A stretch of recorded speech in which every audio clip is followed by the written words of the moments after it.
যারা ওই 14 ঘন্টা 15 ঘন্টা ওই চাপা পড়ে রয়েছে, আমার বুকের ওপর একটা বিম, আমার পায়ের ওপর একটা বিম, চারিদিকে অন্ধকার, আপনি নিঃশ্বাস নিতে পারছেন, এই যে কষ্টটা, এর দায়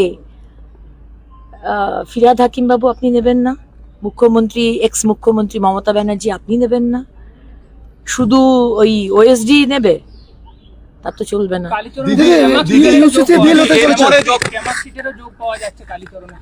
ক্যামাক সিটে যার যোগী থাকুক, সে অভিষেক ব্যানার্জি হোক, আইপ্যাকের যে মালিক ছিল সে হোক, পেটে দড়ি বেঁধে নিয়ে আসা উচিত।